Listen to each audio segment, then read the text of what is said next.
Queridos, vida eterna, salvação, nunca encontrei uma pessoa que dissesse que não quer. Vida eterna, salvação, sempre que perguntamos quantos querem, todos querem.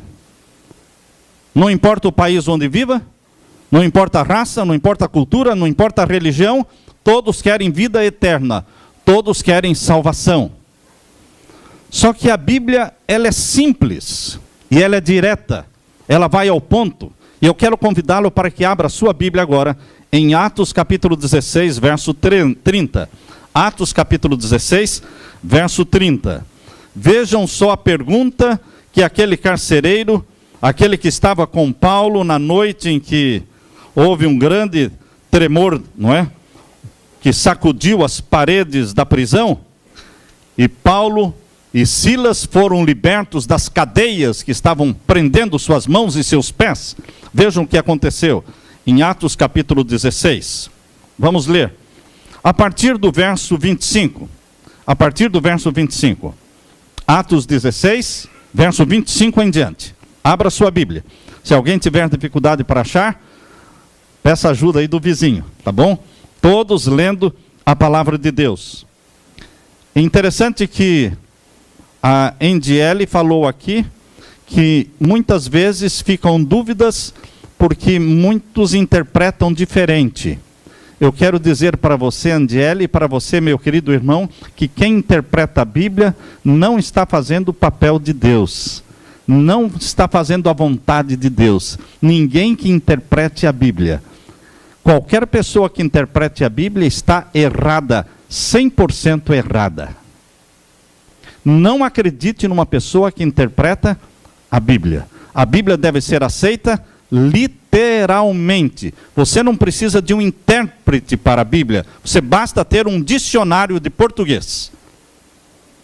Quando você não entender a palavra, você vai aonde? No dicionário de português. Se você é americano, vai no dicionário de inglês.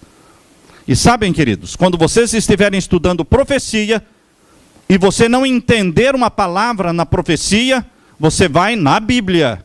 E a própria Bíblia vai dar o significado daquela palavra. Ontem nós vimos que, em profecia, estrelas significam anjos. Em profecia, dragão é sinônimo de Satanás. A própria Bíblia diz, o dragão, que é a serpente, que é o diabo, a própria Bíblia diz. A Bíblia também diz que mulher, em profecia, é igreja. É a própria Bíblia que fala que mulher em profecia é igreja. A esposa esperando o esposo. Lembra das 10 virgens? Lembra do esposo vindo encontrar as 10 virgens? Então, queridos, a Bíblia interpreta a Bíblia. Isto é muito importante manter em mente. É seguro, porque você não vai aceitar alguém que chegue para você e diz assim, aí está falando isso, mas não é assim. Não é assim. Vamos interpretar de outra forma. Nunca aceite interpretação da Bíblia, porque ela mesma se interpreta. Vejam o que Jesus fala sobre a vida eterna. Atos capítulo 16, versos 25 em diante, diz, e perto da meia-noite, Paulo e Silas oravam e cantavam hinos a Deus, e os outros presos os escutavam.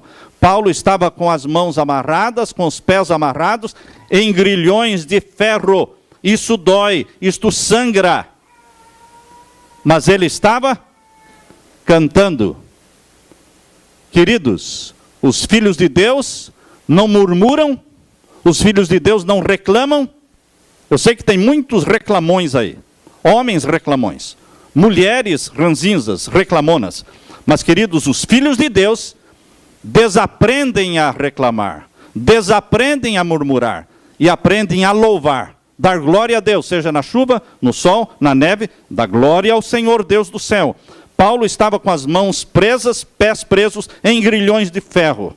E aí diz o verso 26, e de repente sobreveio um tão grande terremoto que os alicerces do cárcere se moveram e logo se abriram todas as portas e foram soltas as prisões de todos. E acordando o carcereiro e vendo abertas as portas da prisão, tirou a espada e quis se matar, cuidando que os presos já tinham fugido. Mas Paulo clamou com grande voz, dizendo: não te faças nenhum mal, porque todos estamos aqui. E pedindo luz, saltou dentro e todo trêmulo se prostrou diante de Paulo e Silas, e tirando-os para fora disse: senhores, que é necessário para eu me salvar?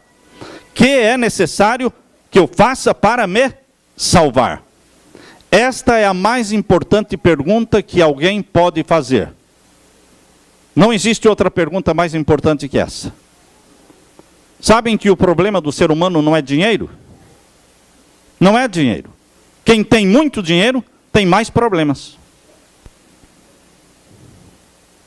Sabe que o problema do mundo não é comida? Quem tem muita comida tem mais doenças. Mais doenças. Quanto mais abundância de comida, maior o número de doenças. Como nos Estados Unidos, onde mais tem doença é aqui, onde tem mais comida. O problema não é do ser humano, não é trabalho, não é saúde, não é doença. O problema do ser humano é vida eterna. Nós temos que resolver este problema. Todos nós queremos vida eterna. Todos nós queremos salvação. Como podemos conseguir isso? Este carcereiro disse: que posso fazer para obter vida eterna? Muitos tentam a vida eterna através das propostas apresentadas pelo hinduísmo. Yoga é uma proposta de salvação. Yoga, quem pratica yoga está se tornando, descobrindo Deus, que ela é Deus, que ele tem Deus dentro dela. Quem pratica yoga está buscando poderes divinos que tem dentro de si mesmo. Isso diz o hinduísmo. Isso não é verdade, isso é uma mentira. Mas são propostas do hinduísmo. O hinduísmo propõe alguns caminhos que dizem que o levará para a vida eterna. Qual outro caminho que o hinduísmo, a religião da Índia, propõe? Se você, desde pequenininho, não é?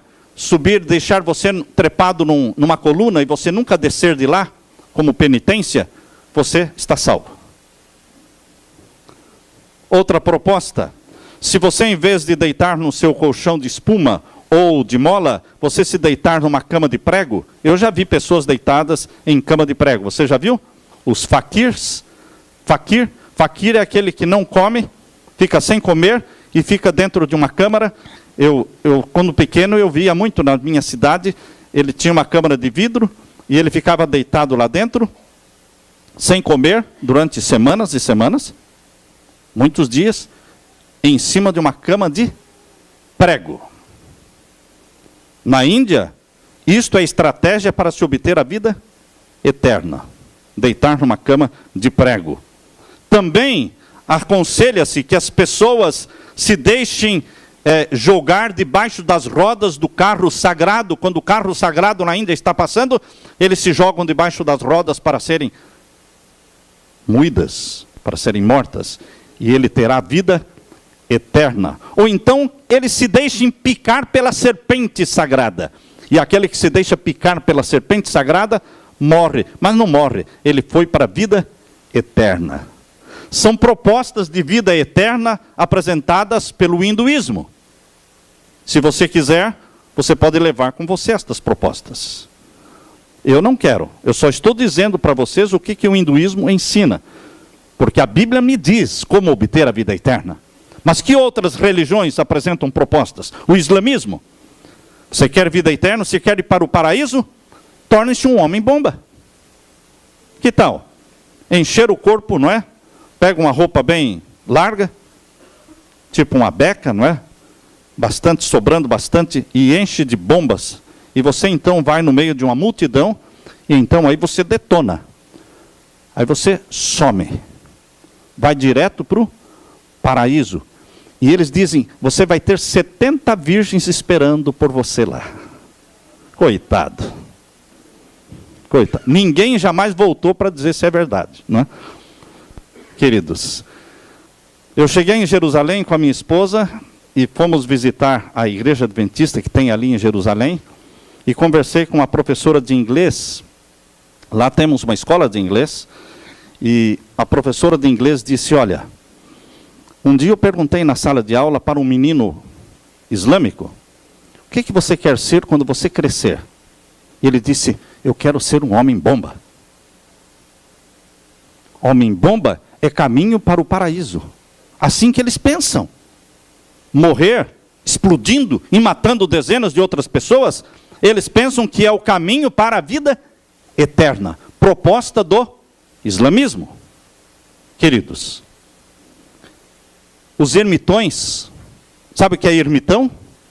É uma pessoa que se isola do mundo, se isola da família, se isola de todo mundo e vive ou numa caverna, ou numa gruta, ou dentro de um mosteiro, no meio de 4 paredes, que não vê estrela, não vê nada, isolado totalmente, ou vai para o deserto. Eles chamam isso de ermitões, monges. Muitos fazem isso para obter vida eterna. No 3º século da era cristã, eles usavam este meio para se alcançar a santidade. E alguém disse, o que adianta ser santo no meio dessas 4 paredes aqui? O que adianta ser santo no meio dessas 4 paredes? Jesus era santo no meio da multidão. Jesus era santo tratando as pessoas com carinho, curando as pessoas. Queridos, a vida de Jesus é o exemplo. Não é a do ermitão, não é a do monge. A vida de Jesus é um exemplo. Outros jamais se vestiam. Como penitência, viviam nus a vida toda. Outros, como penitência para alcançar a vida eterna, nunca jamais se lavaram. Deveriam cheirar muito bem, não é? Anos e anos sem tomar banho. Para quê?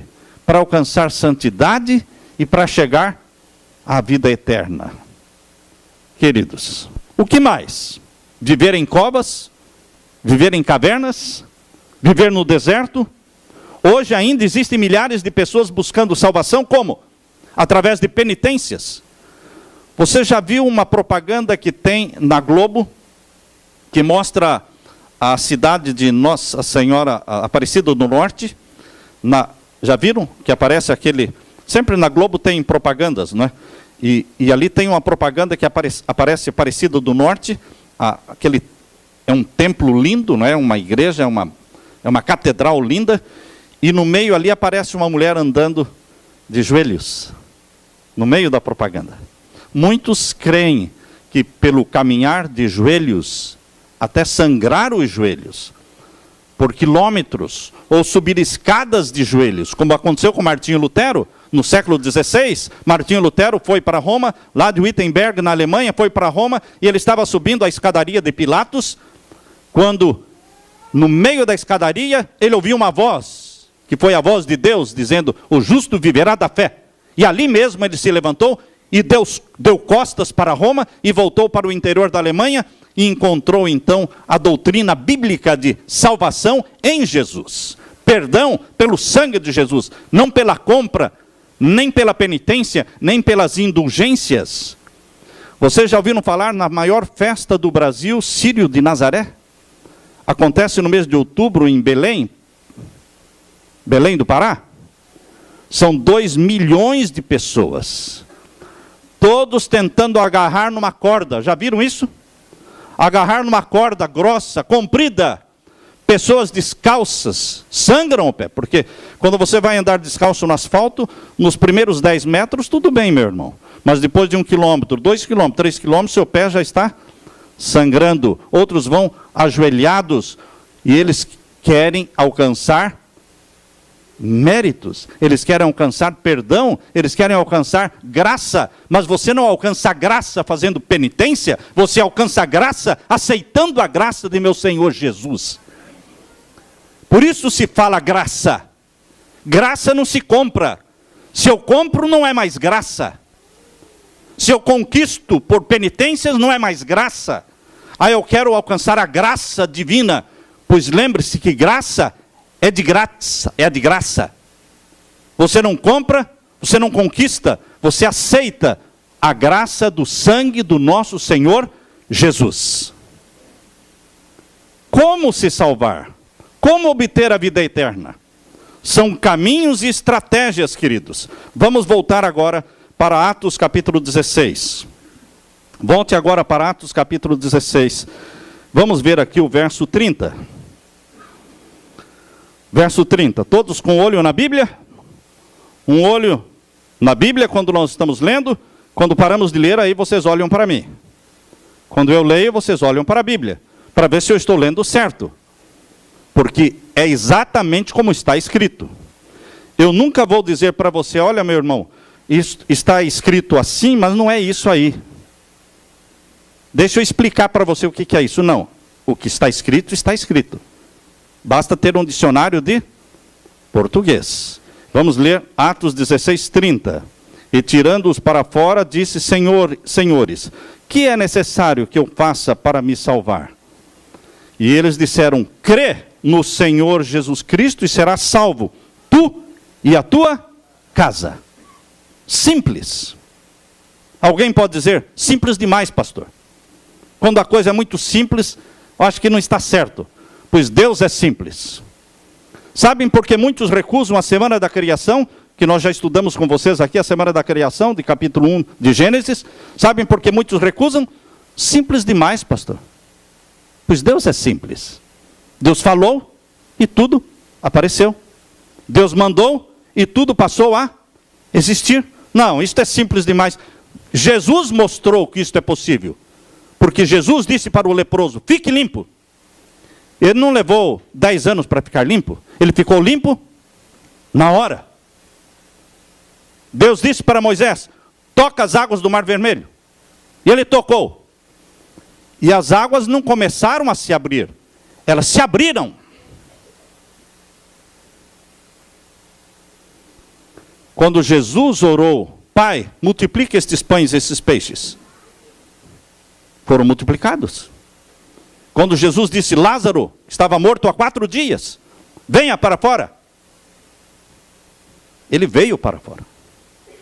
Queridos, Deus fala e tudo é feito. Deus manda e tudo acontece. É assim que a Bíblia diz.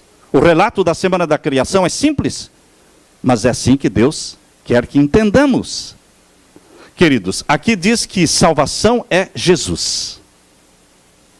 Mas eu não tenho que pagar? Não. Eu não tenho que comprar alguma coisa? Não. Eu não tenho que fazer alguma penitência? Não. Eu não tenho que rezar 20 Ave Marias? Não. Eu não tenho que deitar numa laje de concreto no inverno, sem roupa, como penitência? Martinho Lutero fazia isso. Martinho Lutero, no inverno da Alemanha, ele se deitava numa laje de concreto, sem roupa, como penitência. Sabe quando ele alcançou paz de consciência, paz mental? Quando ele aceitou a Jesus como Salvador. O sangue de Jesus. Não é o meu sangue que me traz expiação e perdão, é o sangue de Jesus. Não é sangrar. Há pessoas que acreditam no autoflagelo. Quando elas começam a se cortar, entendem? Começam a se chicotear até sair sangue. Não é esse sangue que traz perdão, meu irmão. É o sangue de Jesus. Mas é tão simples assim, pastor? Ele é simples. Jesus disse, aquele que crer em mim, ainda que morra, viverá. Aquele que vem a mim, de maneira nenhuma, lançarei fora. É tão simples, que foi explicado com a salvação do ladrão na cruz. Quando o ladrão na cruz, eram 2 ladrões, né? Não sei se tem bom ladrão, mas eles chamam de bom ladrão, né? Interessante, né? Bom ladrão. Se tem bom ladrão, então... Mas eles chamam aquele homem de bom ladrão. Ele era um ladrão como o outro. Só que ali na cruz, ele olhou para Jesus e disse, lembra-te de mim, Senhor, quando entrares no teu reino. E Jesus viu fé naquele homem. Jesus sentiu que ele estava crendo nele como Salvador. E Jesus deu a resposta na mesma hora. Em verdade, te digo hoje, que estarás comigo no paraíso. A resposta veio na hora. Queridos, é simples demais? É simples demais. Basta crer em Jesus. Crer em Jesus e não precisa fazer nada para você se salvar, é crer em Jesus e você recebe a salvação instantaneamente. Salvação ocorre instantaneamente. Não leva 1 ano, 10 anos para você se salvar. Você se salva no momento em que você abraça Jesus como Salvador. Então, alguém que entrou perdido aqui nesta igreja, há possibilidade de alguém ter entrado aqui perdido? Sim, lógico. Mas se a pessoa entrou perdida aqui, ele não precisa sair perdido. E não precisa deixar sua carteira de dinheiro aqui não. Porque alguém vai pensar, eu não preciso sair perdido, mas ele vai pedir minha carteira. Não, irmão. Você precisa deixar carteira, nem dente de ouro, não é? Nada.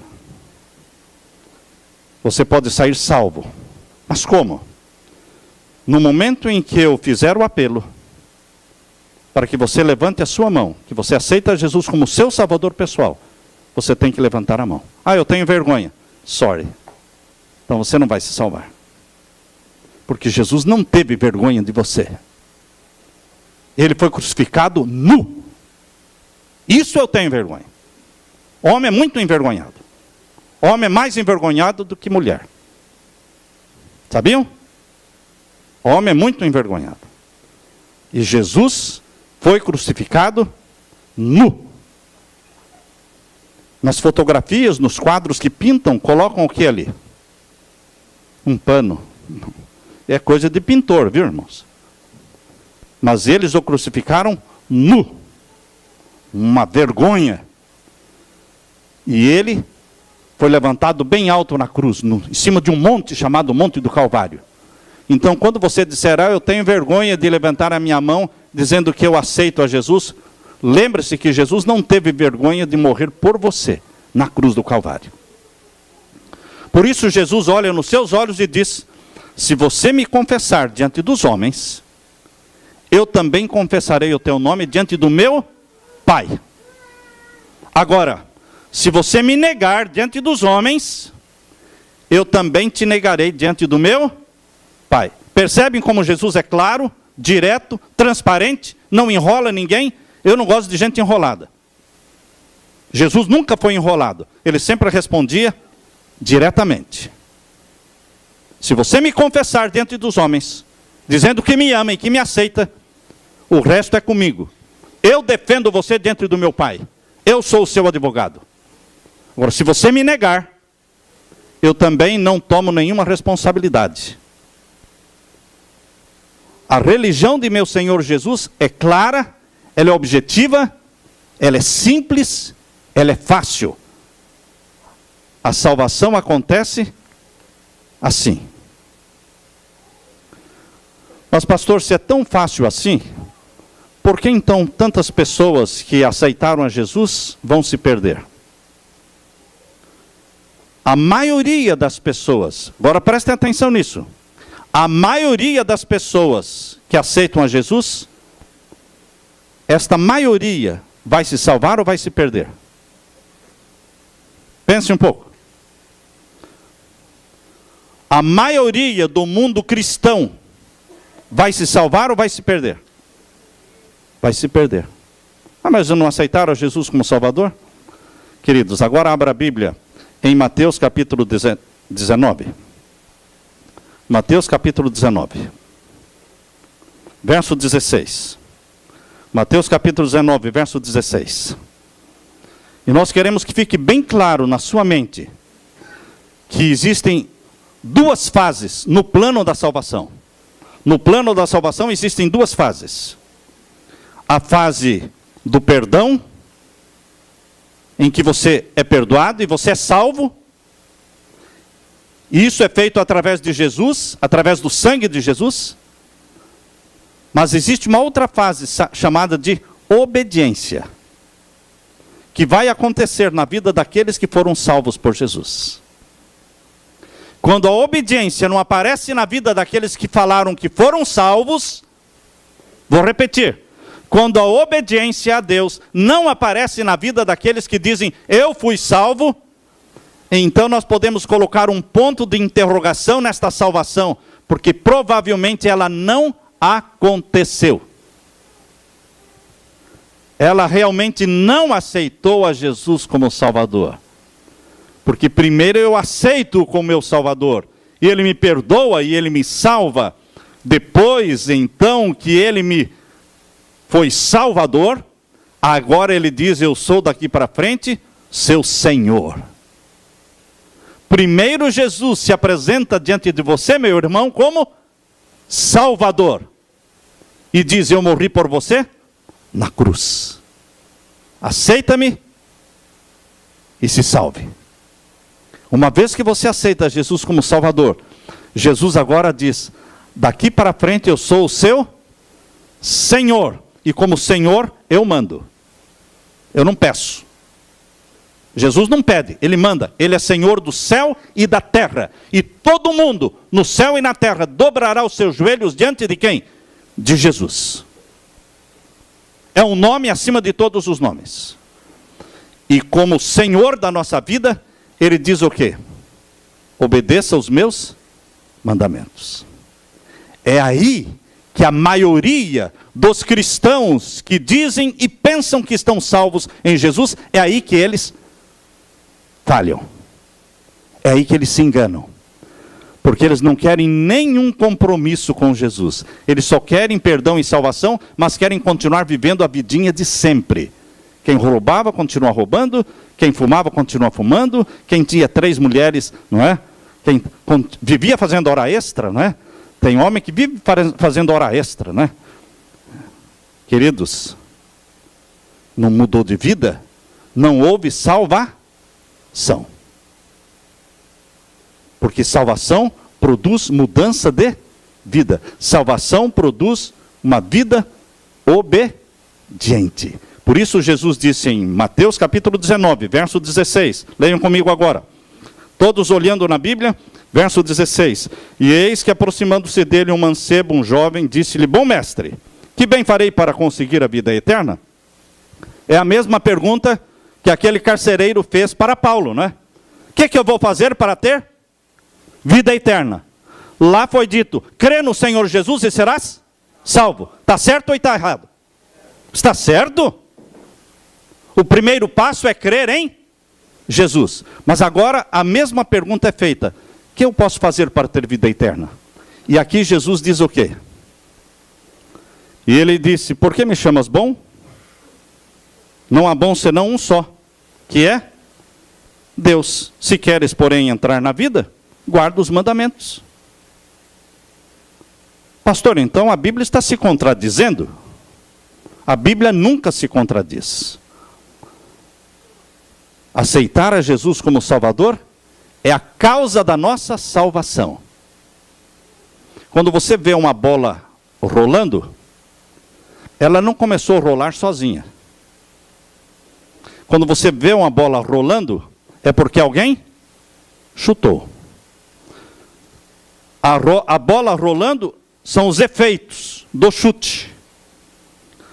A causa foi o chute. O rolar são os efeitos do chute. Causa e efeito. Quando você vê alguém com o olho roxo, isto é efeito. A causa do olho roxo foi algum murro, né? Algum murro. Queridos, alguma briga. Essa foi a causa. O olho roxo é efeito.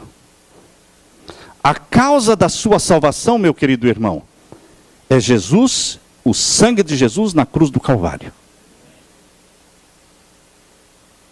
A causa da sua salvação não é obediência. Ah, porque eu sou muito obediente, Jesus me salvou. Não. Ah, porque eu sou isso, Jesus me salvou. Não. A causa é o sangue de Jesus. Quais são os efeitos da salvação? Aí vem o que Jesus falou para o moço, o jovem rico. Guarde os meus mandamentos. A obediência aos mandamentos são efeitos da salvação. Ah, mas eu sou salvo pela fé em Jesus, sim. Então, mesmo que eu não guarde os mandamentos, estou salvo. É difícil você separar, meu querido. É muito difícil você separar fé de obediência. Você não consegue separar fé de obediência. Porque a fé sem obediência é morta. Já leram na Bíblia esse texto? Que fé sem obras é morta? Fé sem obediência é morta. Vale para quê? Para nada.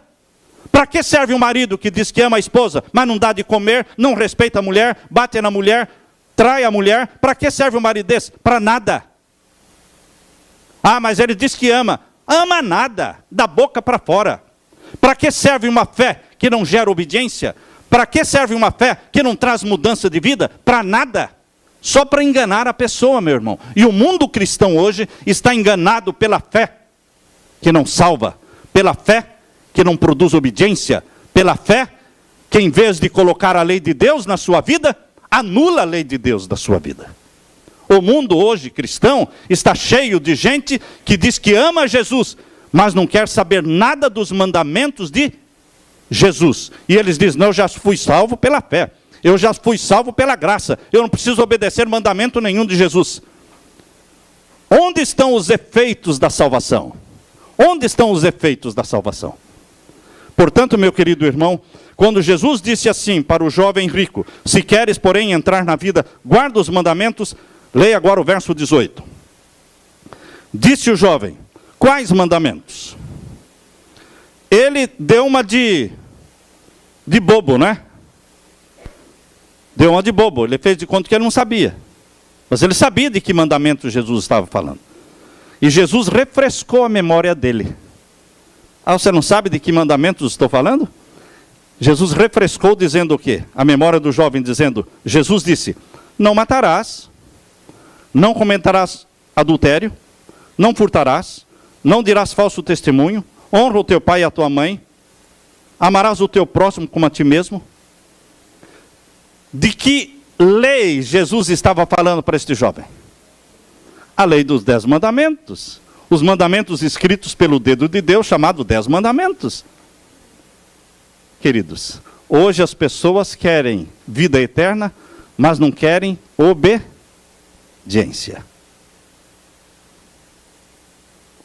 Não existe fé sem obediência.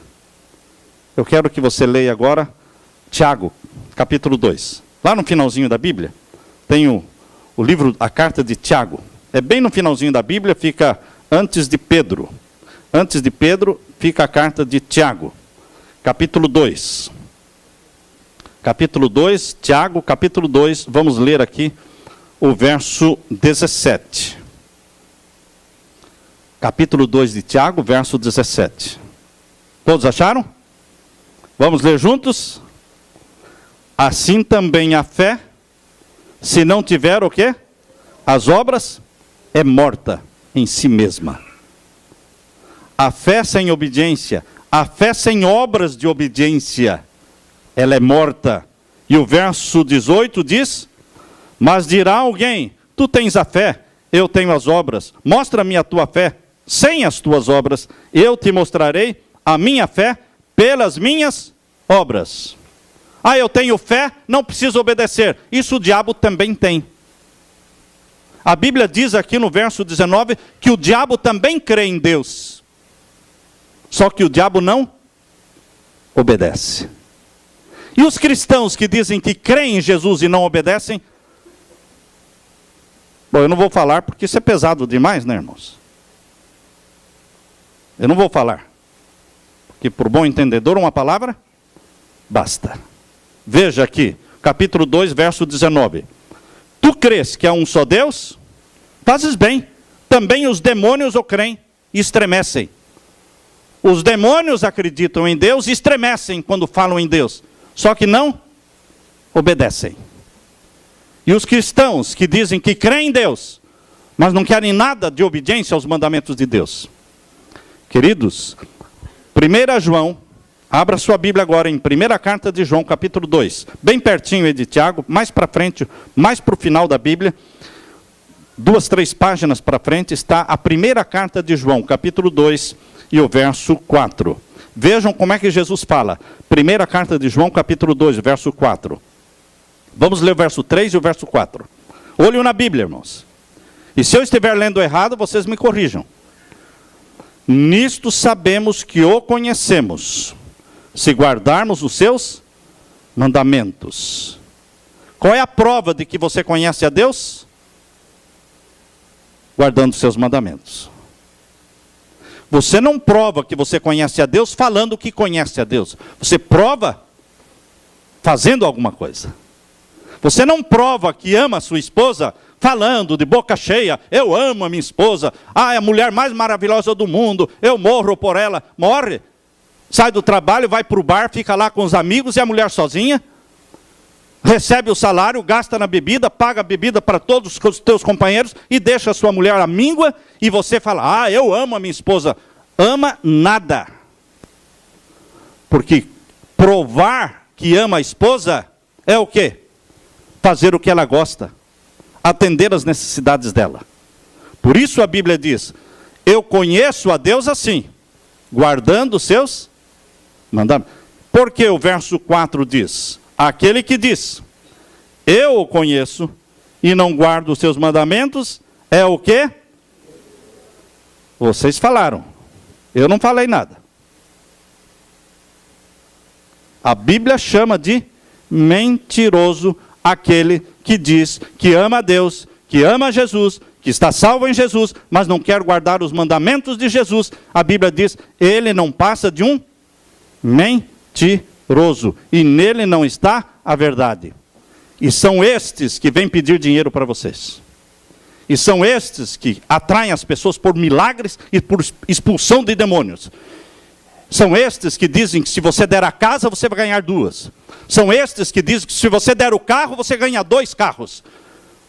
São estes que dizem para você dar todo o salário que você tem do mês, que você vai ganhar 4 vezes o valor daquele salário. E as pessoas dão tudo porque são sinceras. São sinceras, querem a salvação. Mas, meus queridos, a salvação não é por aí. A salvação é de graça. O perdão é de graça. O milagre é de graça. As pessoas vendem o milagre. Começam vendendo o milagre de R$1.000. R$1.000. Quem tem a bênção, quer a bênção de R$1.000. Depois baixa para 800, depois baixa para 500. Agora, quem quer a bênção dos 500, dos 300, e dos 100, e dos 50? E então ele pega aqueles que querem a bênção de R$1. Não é? E depois então, o tique do ônibus. Não é? Quem quer a bênção do tique do ônibus? Entrega o seu tique para cá. E se você sorrir e perceber que você tem um dente de ouro, aí, quem quer a bênção do dente de ouro? Né? Traga o seu dente de ouro aqui e deixe aqui. Você vai receber uma dentadura de ouro inteira. Meus queridos, salvação é de graça. E graça é graça, meu irmão. Você não paga nada. É aceitando a Jesus. Mas como é que você prova que você está salvo? Você não prova que está salvo dizendo, eu sou de Jesus. Você se salva aceitando a Jesus. Mas você prova para os outros que você está salvo obedecendo os mandamentos de Deus. Está claro isso, meus irmãos? Por isso Satanás não queria que vocês viessem aqui. Por isso Satanás não queria que as pessoas que estão assistindo pela internet assistissem este sermão esta noite. Porque isto destrói a estratégia de Satanás para enganar as pessoas. O mundo está sendo enganado. Não é só no hinduísmo, não é só no islamismo, não. No cristianismo as pessoas estão sendo enganadas. Comprando graça. Graça divina. Jesus nos dá. Pela fé. Quem tem o Filho de Deus, tem a vida eterna.